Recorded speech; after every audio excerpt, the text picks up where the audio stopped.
It's The Real News. I'm Aaron Mate. We're continuing our look back at the top 10 undercovered news stories of 2017 with our guest, Adam Johnson. He is a media analyst at Fairness and Accuracy in Reporting and the co-host of the podcast Citations Needed. Number 5, hate crimes against transgender people. Yeah, so this one's tough to pin down because the numbers are hard to keep track of, but Human Rights Watch did a pretty good report along with a group called Breakout in New Orleans, which is a queer activist group that has been trying to track the murder of transgender people, which is above their relative rate in the society, I guess the country, and they pinned down two factors as to why that is. Number one, there is basically no laws in most states that protect transgendered people. It's still not considered a protected class in most places, which makes them more vulnerable and subject to, obviously, hate crimes. That's why you have protected classes in the first place. And secondly, poverty amongst transgender communities is roughly 30% higher than it is on average. And so, when people talk about transgender issues, they frame it as a kind of boutique Manhattan issue. You see this a lot, right? Like, working class Americans don't care about people's pronouns and sort of stupid tropes like that. And then I think what this story compels us to sort of reconcile is that the reality is that transgender people are more likely to be working class and more likely to be poor and more likely to be people of color. We have this idea of working class as some white guy who's in a coal mine, but in reality, it's predominantly retail and service industry. And so I think what this story highlights is that transgender issues are working class issues, and those two things are inextricably linked.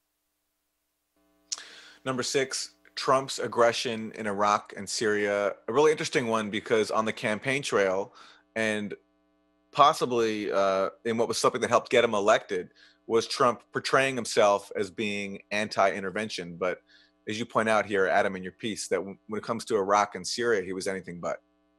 The thing is, he actually presented himself as both anti-intervention and pro-intervention. He constantly just had multiple different positions, and people heard what they wanted to hear. He did this time and time again. He actually, for example, said he supported safe zones in Syria at one point, which, as anyone who understands the conflict knows that necessarily entails bombing Syrian Air Force bases, which he ended up doing. So people were like, "Oh, I'm shocked he did that." It's like, well, no, he actually supported that in one of the debates. He just took different positions on the same issue. So, he said he was going to blow up terrorist families and shit. So the fact that he basically told the generals to loosen the standards of protecting civilian deaths. He's literally committing war crimes in Mosul. They're doing indiscriminate bombing in Mosul. And in fact, since he took office, U.S. bombings have outpaced the civilian death count of Russia, according to Western sort of more pro-American outfits that document these things. So, his death toll surpassed Obama's 7 months into office, which is pretty tremendous since Obama had a bombing campaign for almost 3 years. For almost 2 years, 2.5 years. So, yeah, there's your anti-intervention president right there for you. I think that's a good point. You're right. He was openly calling for committing the war crimes that he ended up committing after he came into office. So to say that he was just painting himself as anti-interventionist is inaccurate. Dark money, number 7, dark money to seat a right-wing Supreme Court justice. This was the confirmation of Neil Gorsuch by President Trump. There's another thing that is kind of the frog in the boiling water, where if we were told this was a thing even 10 years ago, it would be a shocking scandal. But corporate influence over the media and over public relations and political lobbying is so rampant that we just, we sort of accept it like we do the tides or gravity. But a single anonymous donor spent $28.5 million on a group that both prevented Obama seating Merrick last year and also ended up seating Neil Gorsuch. That is a huge scandal. That's a lot of money for one person to invest in a PR campaign. And the fact that he did so is sort of not the most shocking part. The fact that he's anonymous is the shocking part. So we not only have multimillionaires and billionaires, effectively helping seat a Supreme Court justice, which is probably the equivalent of 20, 30 Senate seats in terms of its consequence, if not more, since it's a lifetime appointment. Tremendous power balance vis-a-vis overturning, things, everything from labor to women's rights. I mean, it's a huge win, right? It's all anyone really cares about who's involved in day-to-day politics, the Supreme Court. And the fact that one person could anonymously influence that process in such a tremendous way, as I think really should be more of a scandal. But again, it's just not. I mean, they got like one mention in Newsweek, I think, and that was pretty much it. Number 8, the rise in deaths at the U.S.-Mexico border. So yeah, this is another thing that's hard to pin down, but we have a lot of circumstantial and sort of inference evidence that the deaths of immigrants attempting to cross the border are up fairly significantly since they started cracking down on it.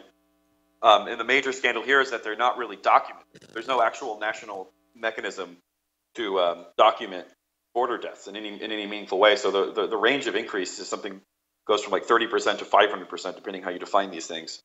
And again, these are deaths that are kind of, again, factored in, but U.S. immigration policy is completely unconcerned with the people who are dying at the border. Number 9, Adam, ramping up the war in Afghanistan. Vice President Mike Pence was just there and talked about a battle for a long, long time to come. Yeah. So Trump announced his support for increasing the war from about 11,000 to 15,000 troops, which is a pretty significant increase. And that got some coverage. But other than that, Afghanistan just isn't on the front pages, and it's going on for 17 years. And civilian deaths are up 50% since Trump took office. Again, he's sort of letting the generals just bomb away. And the only thing that really got coverage was when they blew up the Moab, the mother of all bombs, which I guess evidently killed some faceless bad guys who were supposedly ISIS. And the press got horny over that because it was a cool-ass bomb. But the actual deaths and the civilian deaths, they don't even merit any mention at all. Again, it's just factored in.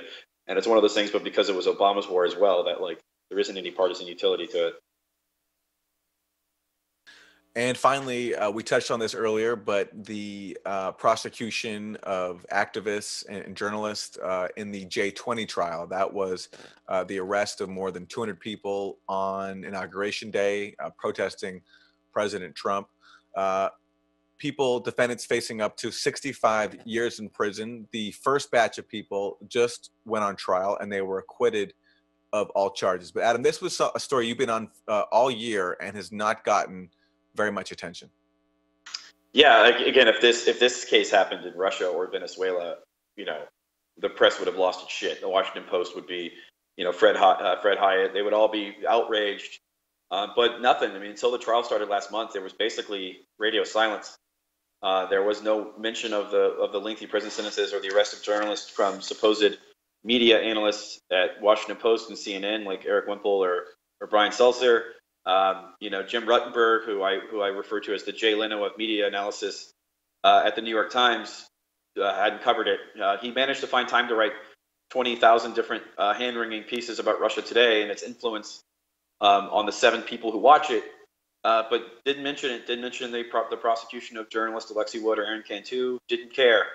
So again, Human Rights Watch and Amnesty International were reached for comment from a journalist friend of mine because they didn't mention it either. So they didn't care.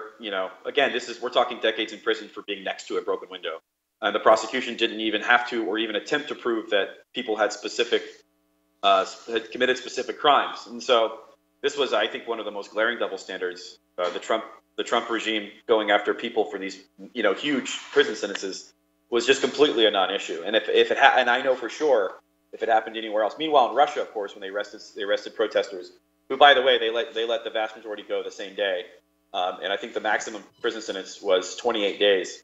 But of course, there was no broken Starbucks window, so that's that made the front page of Wall Street Journal, New York Times. The picture of the jackbooted thug ripping away a protester. The double standard's pretty glaring, and there was, of course, basically no mention of it until the trial started. Then some people were like, "Oh my gosh, I can't believe this is going." I mean, Chris Hayes would go on Twitter and be like, "I can't believe the story's real," and I'm like, "Dude, it's been going on for 9 months and you haven't covered it once." It's like he's being held captive by some corporate, some Comcast overlord, and he's and an hour a day they let him play with his Twitter and say what he really thinks. But it's like, it's funny when people who have the largest megaphones in the media complain that people aren't covering things, and it's like, you are the media. Physician, heal thyself. Brandon of the Progressive Army, who has a podcast, I think he referred to Chris Hayes as Dr. Jekyll and Mr. Hyde of Twitter. So on Twitter, he can sound like a Marxist sometimes, but very different when he gets on the air in his 8 p.m. cable slot. By the way, on those media reports, on the issue of those media reporters who you mentioned, you contacted them, right? And you asked them if they were going to cover the J20 story. What response did you get?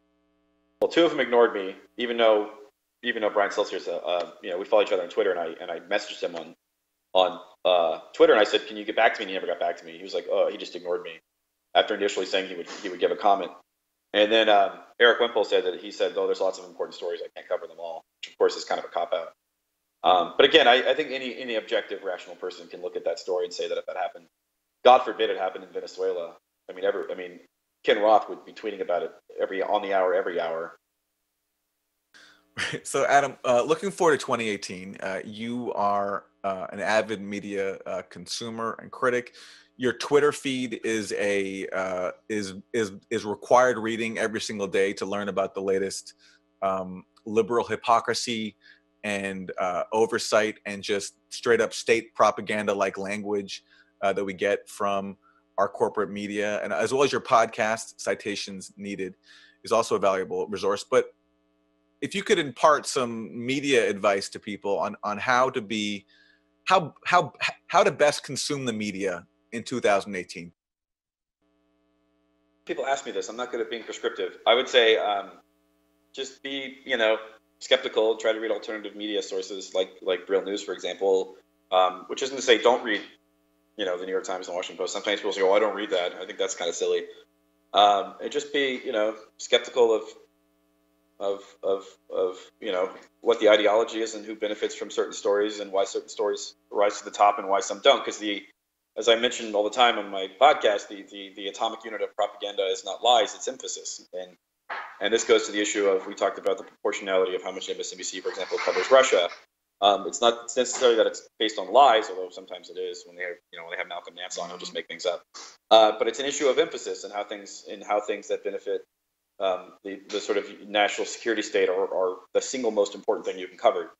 And what the Russiagate thing does is it provides a liberal conduit to what is effectively a World War III or Cold War narrative.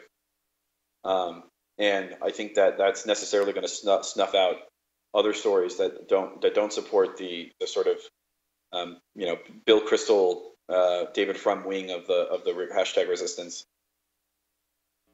Adam Johnson, media analyst for fairness and accuracy in reporting, co-host of the podcast Citations Needed. His piece in the LA Times is called The Top 10 Undercovered News Stories of 2017. Adam, thank you. Yep, you got it. And thank you for joining us on The Real News.